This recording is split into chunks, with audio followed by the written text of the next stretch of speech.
Ozone is a gas, and when it enters into our blood, it does some amazing things. Ozone won't harm healthy cells in our body, but will only go after viruses, bacteria, fungus, yeast molds, toxins, parasites, harmful free radicals that can't resist it, stealing an electron and gluing onto it and either destroying or transforming it so the body can eliminate it. Healthy cells contain natural antioxidants that protect against ozone getting in. When you inject ozone directly into the body, it actually stimulates healthy cells to make more of these enzymes that will protect against ozone destroying them. So unhealthy cells can't fight it, and only healthy cells can defend against it.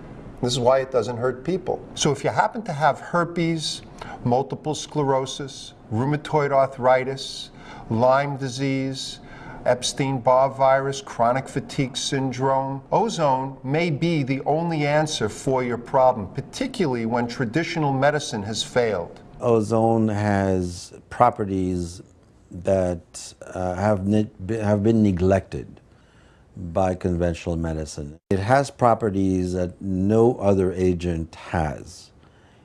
It is able to transcend any type of bacterial resistance that's out there. Ozone works by different principles than antibiotics. Bacteria learn how to evade antibiotics.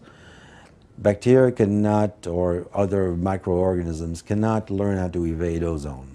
Germany has been using ozone in their environmental products, in their water, and post-operatively, and they have the lowest post-op infection rate of the entire world. Ozone has been used for the last 70 years in what I call the modern ozone era throughout the world. Over 40,000 physicians are using it in over 45 countries worldwide on a daily basis. While it had been used in this country from the 1880s until about 1940 medically, it disappeared when Big Pharma came into being and took over this country, so to speak, in terms of medical care. Back in the late 1980s, Dr. Robert Atkins, the famous diet doctor, Dr. Atkins, began doing ozone therapy. He had his license taken away by New York State for it, which took him 3 years and a big court battle to win back, and the decision in Supreme Court in New York was upheld in the Court of Appeals, so he won the right for all doctors in New York State to do ozone therapy, which is a pretty amazing battle that he fought. He realized the importance of it in all the different infections that he was fighting as an alternative MD, and he paved the way for all of us and opened the door for all of us to be able to use it. There are also people that will say, well, gee, ozone, it sounds like, you know, like the ozone layer, and they say the ozone levels are high. I thought ozone was bad.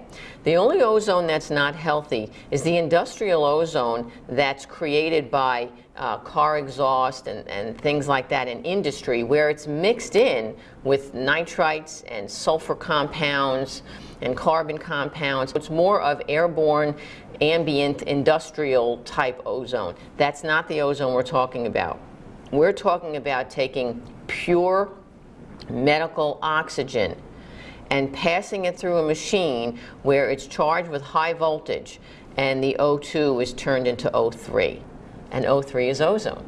And when you mix ozone with water, it becomes peroxide, the same stuff we pour on our cuts so that we don't get infections. And what happens when the little bubbles of oxygen come up, it means that the singlet oxygen from the O3 has attached to some kind of a pathogen and neutralized it. So where else that ozone is produced in nature, we produce ozone internally all the time. We create antibodies to the antigens that are seen as foreign to us. Antibodies are opposed to the antigen, to the bacteria, and then the problem for many, many years is what happens between an antibody and an antigen. An antibody and a bacteria, an antibody and a virus. What happens? How does it kill it? Well, this may be surprising to you, but antibodies kill bacteria by using reactive oxygen species, including ozone. In dentistry, we're fighting bacteria. Decay is bacteria eating into teeth. Gum disease is bacteria attacking the gums. And ozone kills bacteria. So if you can apply ozone in different forms to those areas, you can do things to save tooth structure and be non-surgical about taking care of gum disease. In this country, United States, there are 100,000 lower leg amputations per year due to diabetes. I don't know if you understand the psychological impact to a patient of losing one of their legs, or maybe two eventually. But it's a very, very upsetting situation. If this technology, which is very simple technology, can assist or can prevent amputations, it would be a godsend. 100,000 patients have lower leg amputations in this country. We know that this technology works. All we need is a study. All we need is somebody to fund a study. And all it would take is like 60 patients, 100 patients, like a control group that receives oxygen around the wound, and another group, therapeutic group, that has oxygen plus ozone, and let's see the difference. We know the difference already. But why the resistance? I've watched not just a person get healthy, but a husband get back his wife, a wife back a husband, or a parent a child, or a child a parent. It heals families. It gives families a chance again at life. Well, the symptoms that I was experiencing before I was diagnosed officially with multiple sclerosis was dizziness, extreme muscle weakness, vertigo. If I really wasn't focusing on what I was doing on any particular moment, you would think that I was a drunk person because the slurred speech would be that bad. I go to the neurologist, they give me an MRI, they give me the spinal tap, it comes back, multiple sclerosis. Now that it's been 3 years since I've started and a little bit over a year since I've had my diagnosis reversed, I could tell you that in conventional medicine, their perspective of multiple sclerosis and holistic medicine will agree that the #1 cause for is inflammation. Conventional medicine does not say, well, okay, well, the inflammation is caused by X, Y, and Z, and these are the things that you could do to either stop inflammation or reverse the inflammation. No, that's what holistic medicine does. Conventional medicine doesn't offer that approach at all.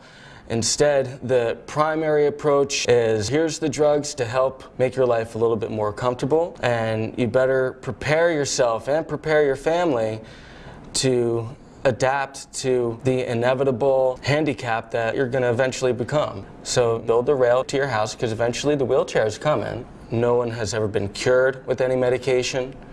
No one has ever reversed anything with any medication for multiple sclerosis. The only reversal that I've seen with multiple sclerosis is through holistic, natural healing, where you eliminate what's causing the inflammation to occur in the first place. The hard work was the diet change, not taking in any more foods that produce inflammatory responses, getting ozone therapy, which is so important to reversing multiple sclerosis, because what causes inflammation in the body? You have heavy metals, you have viruses, you have bad bacteria, and the ozone just goes in and just sort of sifts you like you're sifting through gold, and all the impurities come up. Well, it's the same thing with the ozone therapy.